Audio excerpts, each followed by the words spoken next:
What is going on, everybody? Welcome into another episode of Profit Picks. If you are new, we do always start the show by being transparent. Didn't do any shows over the weekend. Last show we did was Friday.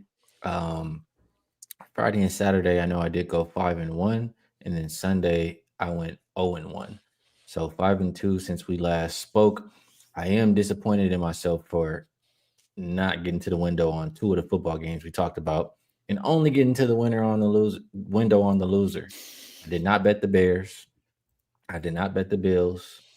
I bet the sorry ass Chargers. So that was pretty annoying. But otherwise, 5-2. You can't complain too much. Vino, good to be back with you. How have you been? I've been better, but I'm okay, Skee. I mean, we survived days like yesterday where, as I said to you off air, the NFL was a total disaster for me. But basketball was fine. I think yesterday was a 2-2 split, nothing major. Saturday was a good basketball day. Friday, I believe Friday was the day we had Phoenix as our only play. I'd have to go back. These days fly by so quick, but I do think we left Phoenix as the play. I'm trying to look here for the chat on. They played the Knicks. No, that couldn't have been where I'm going. Whatever it was, it was okay on Friday. I do remember yesterday though; it was pretty rough. Yeah, real quick here. There were probably a couple of points where you were saying to yourself, "Damn, I'm glad I didn't bet the Bears. Damn, Yeah, I'm glad I didn't yeah, bet the yeah. Bills." But they both worked out pretty good. I'll say the Bills game went a little more how I expected. Like I know as long as you give Josh Allen a chance, he's gonna win the game Right. at the end. And I don't trust Trevor Lawrence. And we saw what happened there. But the Bears game, I guess I don't know. They got down. I mean, they had been a good second half team. Yeah. Um, but 21-3, I did kind of feel like it was over. That's one of the games though where you see a lot of teams going for it nowadays. The Bears kicked a few field goals, and that's the reason they were even able to come back and win the game. So coaches should be taking some notes there. One more thing before Razor says, "Hey, this is NBA. Don't need to talk about the Bears." That's a Packers fan right there, Ravino. Sorry, Shout out to my Razor. guy Razor. Yeah, let's have a day today. But before I move on to basketball, I do have to mention one more thing because it's just on my mind. And Gio says he wasn't expecting that from Herbert, even though he took a beating out there. I wasn't expecting it from Herbert either. I did a lot of taking up for Herbert on multiple different shows and the Chargers and et cetera, et cetera. And I looked like an idiot. Um, we know here's what I have to say, Rob. The offensive line has been hurt since about week 6. Like Slater was hurt before the season. Joe Alt went down in week 6. So they've been the same bad offensive line for 11 weeks, right? I don't understand why everybody all of a sudden is saying, "Oh, well, he has a bad offensive line."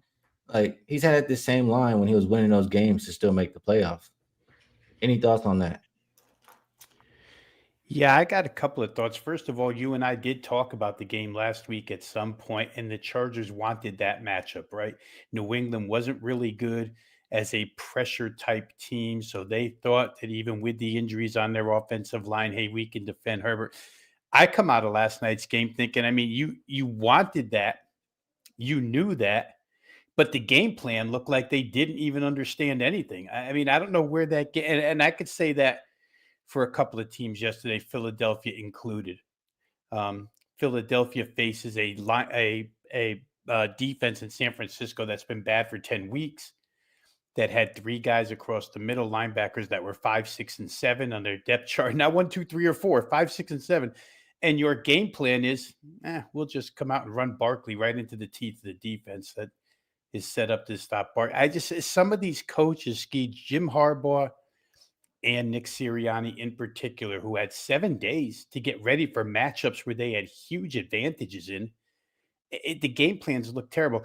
I do somewhat feel for Justin Herbert, who's run for his life for the last 7, 8 weeks. I mean, he dropped. I think he's skittish at this point in time. He missed some throws where he did get out of the pocket and had guys and just missed them. And I think that's a product of just being extremely nervous about your protection. But like you say, it didn't go well for them. Credit to New England. They game planned better. I think Vrabel did. They showed some pass rush. Credit to San Francisco. Certainly they game planned better. But I'm kind of glad this town is rid of the Eagles. And I won't say that about your Chargers because it's your team. But some of these guys have to learn. You can't just come in with caveman mentality and think, oh, we're going to run over these guys. It doesn't work. And to your point, real quick, I'll get on my soapbox. And this is an NBA show. I shouldn't even do this. But you brought it up earlier, and I swear to God, Liam Cohen is the guy walking around looking for the 3 points that he chose to just give up and take a 0 for in the second quarter. What are we doing going for 4th and 2 in the second quarter with 11 minutes left when you're winning the game? Swear to God, I sat on my couch here in southeastern Pennsylvania with a buddy of my son's next to me, and I said, you know what? Josh Allen's going to go 96 yards now for a touchdown. You can't give these guys opportunities. And I just wonder what these coaches are thinking, changing 3 for nothing and then losing by 3 in the end. Makes no sense. It comes from analytics, I know, but I'm with you. Some of these coaches need to get that notepad out and take some lessons from guys who do it the right way. Sean McDermott did it the right way yesterday, and that's why Buffalo won. All right, let's get to it, Vino. We got about 5 or 6 of those games today in the association. Yes. I mean, there is a Monday Night Football game too. Kind of forgot all about it, but we'll start off how we always do. Looks like 533, 534. Jazz and Cavs opened up minus 13.5. Looks like 13. Total open 246.5. 250.5. Rob, I mean, at some point you have to start raising these Cavs and Jazz totals. I understand. Niang is out for Utah. Strus and Dean Wade out for the Cavs. Cavs pretty healthy right now, as healthy as they've been in a while. So yeah, I understand why this total is so high. The one thing I'll say is Jazz have been a little bit more of an under team on the road, over team at home, but they still, a team that wants to get out and run, doesn't play good defense. And the Cavaliers, the same boat. They haven't been a really good defensive team. So I can understand why this total is really high. It would make me nervous to play it under. But, I mean, it is 2 really bad defenses here. But the same applies, right? I mean, can we still trust the Cavaliers to win by 14 if they're not getting stops either? I think it could be a chance for Utah to be competitive. And correct me if I'm wrong, Utah is off of a beatdown. I mean, I'd like to think that, they show some pride and try to compete tonight. I'm thinking about Utah plus here, Rob Veno. Can you talk me off? Yeah, the last 2 things you said were my angle, and I'll add one more to that angle. But when you lose 150 to 95, there's got to be some sort of pride to come back and play hard the next game. And Utah has done it on occasion. Yeah, they're a bad defense. Yeah, they're a bad team, but we've seen them play better teams relatively close during the season. Second thing you said, what you always say, I mean, came into my handicap here is how do we trust you laying 13 when you can't stop anybody? That's just the way the Cavs are. And the third thing was that they rested Markkanen in that beatdown, knowing that they were prepping for this road trip, which is extended. Markkanen will play today. And Nurkic, didn't play. Yusuf Nurkic didn't play in that game either, and he's probable to go. So you get 2 bigs back for Utah, which I think is important here. I thought the points were a little extensive.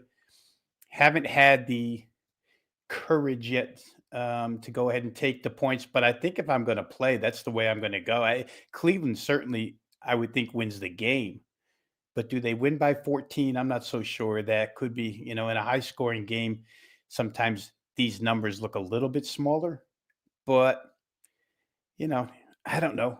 130 to 118 sounds reasonable to me, and that would be a Utah cover. So I think I would look Utah's way. Right, we'll go over to the next game. That looks like Celtics and Pacers. I show an opener of 9. Looks like most spots have 5.5 right now. We show Nimhard questionable, Jackson, Mathurin, Toppin all out. For the Celtics, Minot out, Jalen Brown doubtful, Hauser questionable. Um, I mean, you could be missing a lot of scoring for the Celtics team. One with Jalen Brown, missing some shooting with Hauser, but you're also missing some defense with Minot. Um, for this Pacers team, you're also missing some scoring with Mathurin. Nimhard out would definitely hurt the scoring, hurt some pace. I don't know. This feels like more of an under game here, Rob Veno. And I could only look towards the Pacers at the house here. Missing all those guys for the Celtics. Not that the Pacers have been playing great basketball, but they have been playing better defense than the Celtics. So I really hate the thought of backing them without Nimhard and or Mathurin. I know he's questionable, but I would really want him out there. So just a lean towards the Pacers right now. Also maybe a lean towards the under. Any thoughts from you on Celtics Pacers? Yeah, I think it totally shows the respect that is given to Jalen Brown being out for the Celtics. And really, I mean, a lot of it's already put into the Indiana power rating because they've been so injured all season long, but really not a ton of respect given for their injuries as well. And like I said, I do understand that a lot of that is already built into the Indiana power rating. But the Nemhard injury is key to knock it down 3.5 points. That's for Jalen Brown and nothing else. That's the consideration here from the market.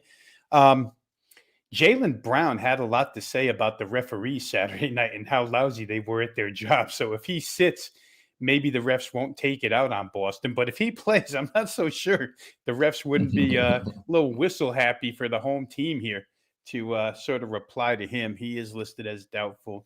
I'm kind of with you that, and I don't, under doesn't come out of my mouth very often, but it's hard to see this one getting above 220. Not hard. I shouldn't say it that way, but it's difficult to see it getting over 226 here. Indiana, for what it's worth, is trying for 3 straight up wins in a row for the first time this year. So I think there'll be motivation there for Indiana. A little bit of a confidence builder. So I almost rather have Jalen Brown playing and take 9, to tell you the truth, Skee, than have him not playing and only take 5.5. The one thing about Boston, the guys that they have on the floor can heat up and shoot it from 3. That would be the only scary part. But if given my choice, I think I'd look under. All right, we have another game that we just saw last night. And we just saw this last night. It was an overtime game. Sixers and Raptors. Open 3, still looks like 3 or 3.5, depending where you shop. Total came down from 222.5 to 219, or as low as 219. As far as the injuries, and again, this is one they both played last night. You could get some guys ruled out throughout the day. You have both Embiid and Paul George questionable. Ingram is questionable. RJ Barrett, Hurdle, Walter, all out. Yeah, this is not really the kind of situation, a game I want to really be involved in here, Rob. No rest for both teams back to back, both off overtime. Who knows what we're gonna get. I would like to think that teams are hurting on the defensive end, or tired legs means less defense, but I don't want to put my money on it at this moment. Any thoughts from you? Yeah, I thought for Phillies Ski that they intentionally rested George and Embiid last night, and I expected them to come back and play today. The fact that they're not announced as in yet kind of makes me wonder if what's going on with the two of them is a little more serious than first anticipated. I mean, they're both on this injury management type of deal in back to back. So if they don't play the first, you expect them to play in the second. They've both been playing regularly the last 3 weeks or so. If they play, I probably want Philadelphia here, only -3.5. Toronto, obviously, way more banged up if, in fact, those two go. And if Embiid does go, I mean, the matchup of him against Colin Murray Boyles at center would thrill me from a Philadelphia standpoint. Going to have to wait on the injury report here. I will say this about Toronto. Somehow, some way, Skee, they won that game yesterday, and they did not shoot at all. 39.8% from the field, only 15.6% from three. And there's got to be a little positive regression on a 15.6% night, 5 of 32. So they probably make a few more threes here. Numbers obviously bet down because of the injury situation. Last night, overtime, little fatigue. I don't know. I'm going to wait and see, but by the time I wait and see, this number goes up, right? By the time Embiid and George, if they are announced in, this game goes from 3 to 6 or 3.5 to 6, because if it's two of them. So I don't know. You almost have to be proactive here. I really did think, just living in the area, from what I had heard, that they were just rested intentionally last night. So it does kind of surprise me that no official word has been given yet. I'm going to keep it going here. Nets and Mavs. This one opened up 3.5. Looks like 3.5 or 4. Total came down on this one too from 221.5. I'm seeing 219.5 there. For the Nets, Igor, Highsmith, Cam Thomas, and Williams all out. For Dallas, no AD, no Brandon Williams. Well, I'm sorry, no AD. Brandon Williams and PJ are both doubtful. Gafford is questionable. I mean, could be missing a hell of a lot of rim protection in this game for this Mavs team. And when they have Nembhard at point guard, I think they play faster. Without Cam Thomas, less points for the Nets, maybe some more defense. So I'm not sure really which way I want to go with that. The Nets did play yesterday, right? And the Nets have not been good on a back-to-back. I mean, if we look at it from that perspective, it should be Dallas at home. I guess lean Dallas, lean over, just because I think they're going to play up tempo tonight. And if they're going to win, they're probably just going to have to outscore the Nets because they don't have a whole lot of rim protection. What do you think here, Vino? Yeah, I can't even lean anyway. I just fall down flat on this one. I can't play it. Like you say, the three, I mean, Lively's already been out, right? So no AD, he's out for a little bit of time with the finger injury, and then no Gafford, is 0 rim protection. And when Brandon Williams plays, Dallas is able to keep up the pace. It doesn't all fall on Nembhard. You can bring him in and they still go fast. Without him tonight, probably get some of our favorite Cooper Flag at point guard, and we don't know what happens, right? But I don't want to play the Brooklyn side off of the back-to-back, and with their roster here tonight. So for me, it was just a complete. I couldn't even find an angle for the total. Tell you the truth, money's pushed Dallas up, total down. I don't know. I could counter both. So for me, that's just a complete pass. We could speed up the process here by just me skipping this game. Yeah, I think I would have to go with the Mavericks if I'm playing that one right there. Lakers and Kings opened up minus 11.5, down as low as 9. Total open 230, down as low as 228.5. As far as the injuries for this one, the Lakers will be without Reeves and Thiero. So it looks like Rui is not on the injury report tonight. It doesn't show him in the expected starting lineup, but he's off the injury report. For the Kings, Murray, Sabonis, and Schroeder will not be playing tonight. Yeah, Schroeder supposedly, meeting some people in the back, having some words, maybe some little more than words in the back. After Luka was letting them have it on the court last game. These teams play again. I just, you know how I feel about the Lakers. It's very hard to get me to, expect them to win by double digits just because I don't view them as the best defensive team. But this is the Kings we're talking about here. They have been pretty pathetic. Lakers did only Lakers beat them by 24 last time they played. I mean, Lakers are past, I guess, just because I really more than not wanting the Lakers laying this many points, I absolutely do not want the Kings. So just the fate of the Kings. Lakers are nothing. Yeah, I tell you the truth, Ski, it's the only game that I played so far. And I'm partial to the Lakers side here. And I took a shot playing their team total over here tonight. Obviously, there's a little bit of fireworks. I think that where Schroeder's concerned, the suspension is because he took a swing at Luca after the Mhm. game. And so, Luca fired up against anybody, even if Schroeder's not on the floor, just kind of screams points in my mind. Lakers don't play a heck of a lot of defense, so they'll probably have to outscore them here. Sacramento came up with a crazy win yesterday over Houston. Crazy in the fact that they won by double digits against a team better than them, which they never do. But not that Houston's on the card tonight, but I just want to go back to something that you pointed out a couple of times last week, and it seems to be ringing true. I mean, without Şengün, they're not the same team, even close to being the same team. So that win yesterday, I can somewhat justify. Lakers haven't scored points as of late, which is why I said to start this that I'm taking kind of a chance here, but I do think they'll bounce back with points here tonight. Rui probably helps a little bit on each end, defense and offense.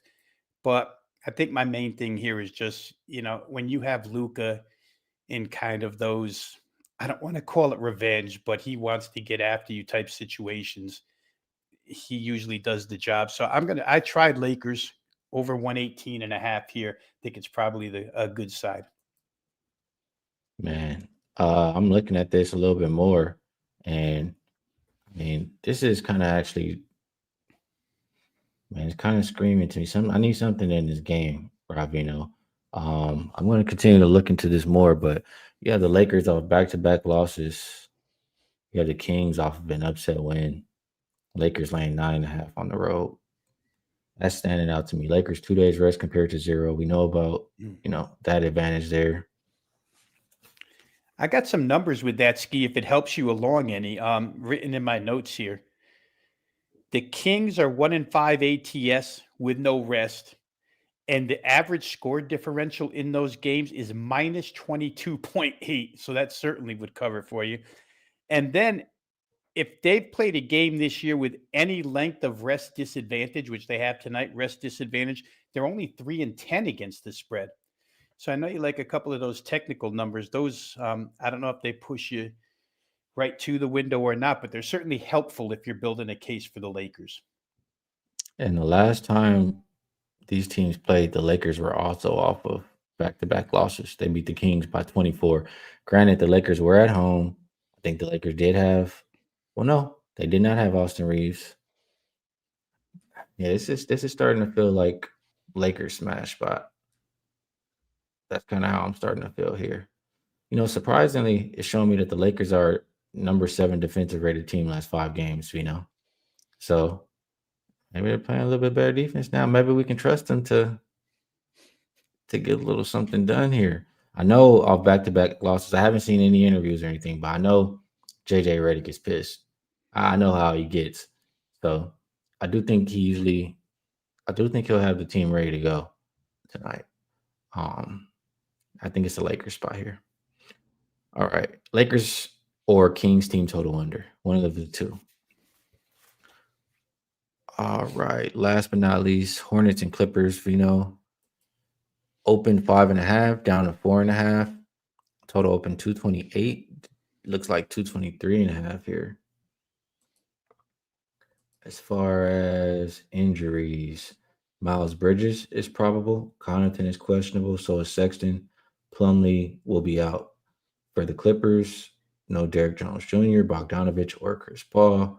You have Kawhi questionable. And that's a humongous question mark right there. I mean, I feel like Kawhi has been playing solid lately. Definitely will want him in there, especially versus a Hornets team who, and again, I would double check. But I feel like they've been playing competitive, at least point spread wise. Um, so I wouldn't. There's no way that I could bet the Clippers without knowing Kawhi's status and how good the Hornets have been playing. Like, I'm looking at these numbers now. I just pulled them up. Top 5 offense and defensive rated team last 5 games, and they've been a top 10 offense, top 10 rebounding team in the same span. I mean, why do we not back the Hornets here? It seems like this is This is a Hornets play. Yeah, I think it's way easier if LA doesn't have Kawhi for sure. Clippers, for what it's worth, 9-2 against the spread. Their last 11, so certainly just as hot. Clippers, 6 of those 11 games held the opponent to 105 or less. That's really, really good defense out of them. I don't know what their last 10 stats are, but they have to be good the way they've allowed or kept teams from scoring points. In fact, if I go back, it's 1, 2, 3, 4, 5, 6, 7. Yeah, 7 of 11, 105 or less for the opponent. So it's not like they've been scoring against the Clippers. I guess it's one of those games where if if Kawhi were involved, obviously you'd like to bet on both of these teams, but they happen to be playing each other. I don't know which one I would choose to fade in this spot, so I won't fade either. And obviously, the offensive numbers that Kawhi's brought to the table here as of late are huge.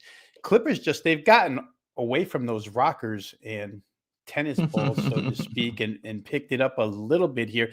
And I think I remember reading the quote last week where they just said they looked up in the standings and saw the sense of urgency, and they really have played well since then. So wouldn't like either side here. I think if Kawhi doesn't play, there's a reason to like Charlotte. Plus, it's not a lot of plus, but it is some plus. And you mentioned how good they've been playing lately. Yeah, that's making some sense to me here. Maybe even a Clippers team total under. I mean, I'm writing that down on my list. Kawhi could be missing. Hornets have been playing defense lately. I mean, Hornets last 5 opponents 4-0-1 to the team total under.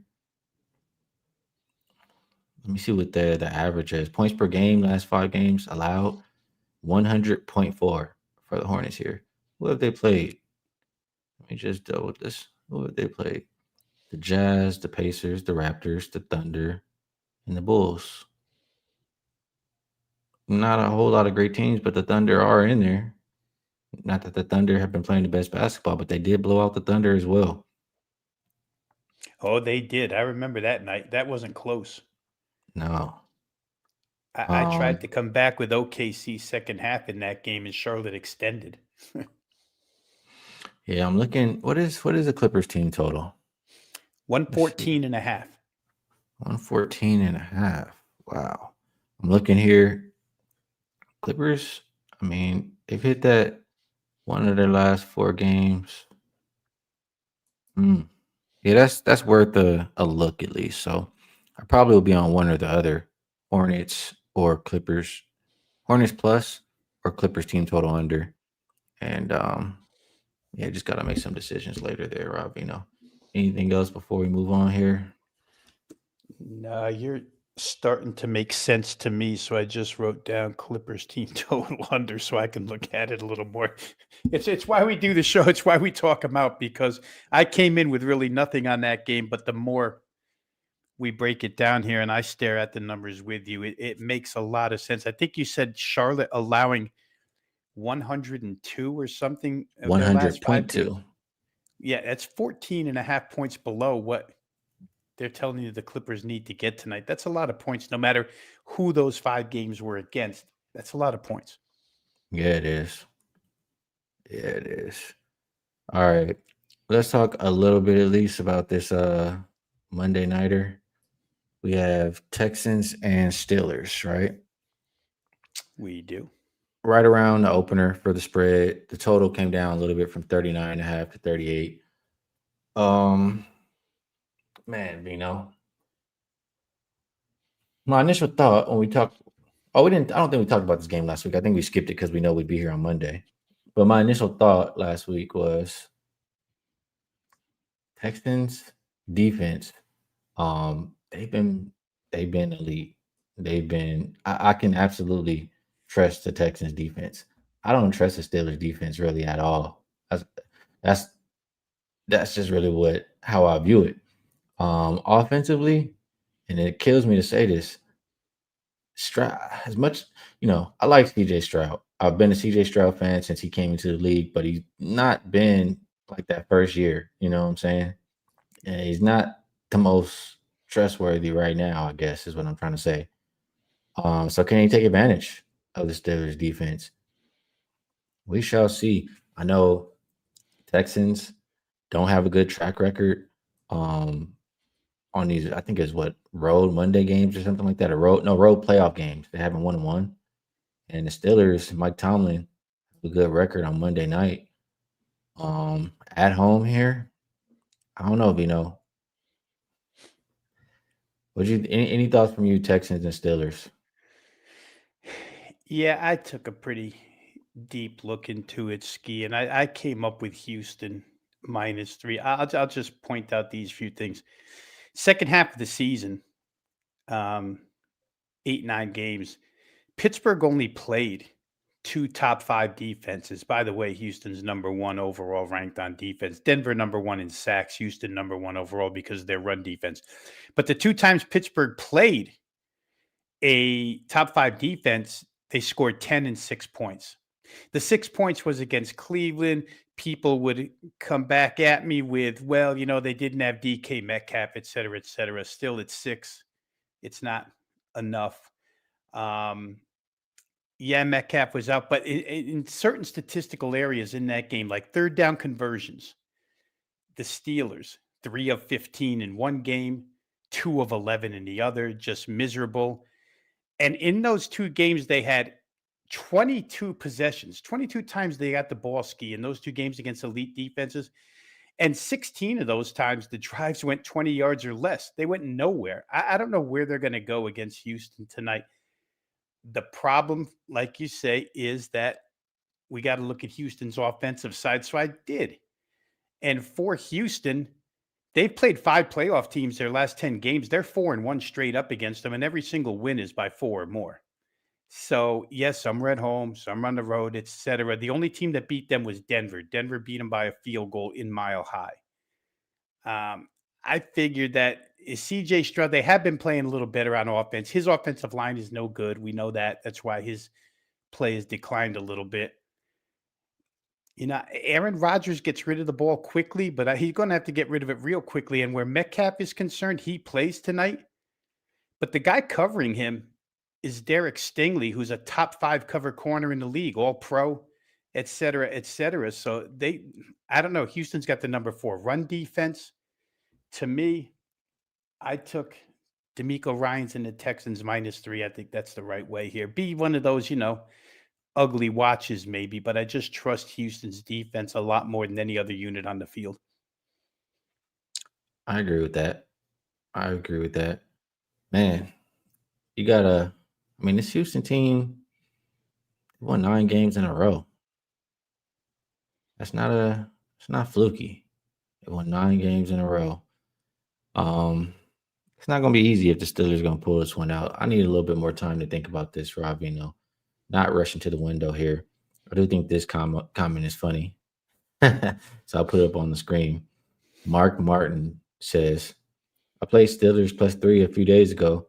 Got scared this morning and bet Houston money line." And then he follows up and says, "I'm a coward." Listen, we've all done it, Mark. Don't you worry.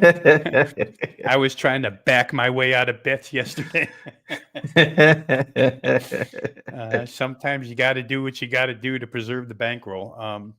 Yep. But yeah, and Skee, when you look at those last 9 wins, you'll probably find, like I did, that there's a handful of them that are against playoff teams, and they weren't shying away from people. They beat some lousy teams too, but playoff teams they got. Gio says he thinks I'm gonna go. So everybody on the Texans, huh? Nah, not this time. Playoffs is a little different, Gio. Playoffs, I mean, the best team is gonna win. It don't really matter who everybody's on, in my opinion. But yeah, you know how it usually goes. All right, Vino. Think we can wrap it up now. We've been on here for 34 minutes yapping. I think we did a little bit of good stuff in between the yapping. Of everything. All right. So let's see. What can I toss up here? I forgot to check, but I'm pretty sure this is good, right? If you'd like to be involved for 7 days, all access for $69, little less than $10 per day. Get every play that's up and available right now. That is the way to do it. Vino, I'm going to toss it to you on that note. Best bets, if you have one for the show, or yeah, if you have one for the show, we love to hear it. If you have anything else you love to promote, feel free. Yeah. Promo real quick. I will just plug the morning college basketball show Skee on WagerTalk TV, 10 a.m. East, 7 a.m. Pacific time, 60 minutes with the host of that show, Adam Trigger. 60 minutes of college hoop. Now that these other sports are winding down, college football almost done, NFL football almost done, people start paying a little more attention to college basketball. So if you're interested, Monday through Friday, 10 a.m. to 11 a.m. Eastern time, full court press on Wager Talk TV. I'm going to leave the best bet as the Lakers team total over 118.5. I really think Luka probably goes for 40 tonight. The Lakers, Luka's the kind of guy that teams generally will rally around. If he's got some kind of beef, they'll follow suit. I don't like the Kings defense, especially on back-to-backs. Probably had a little easy yesterday without Şengün in the lineup and Houston playing terrible. But Lakers have had 2 days to get ready for this. So that's the way I'm going to roll here. Lakers team total over 118.5. I like it. I like it. I like it. I'm not going to leave a best bet because I haven't made a bet yet. I'm starting to like different things more and more and more. But what I will leave you with is my short list, my long list, rather. Um, Jazz plus 13.5, Celtics game under 226, Mavs minus 3.5, Lakers minus 9, Hornets plus 5, Clippers team total under 114.5, Kings team total under 109.5. I'm going to continue to cap a little bit throughout the day and make some decisions, but those are the ways that I'm looking for this Monday. Vino, always appreciate you taking the time to come cap these games and break them down with me. Definitely helps my process. I mean, I didn't have this many games I was thinking about before we came on here and did all that yapping. So appreciate you. Everybody in the chat, we appreciate you all as well. Good cappers, good people. Everybody here just trying to help each other win. So best of luck on this Monday night. And we'll be back tomorrow, I believe, with a lot more games. So we'll catch you guys then.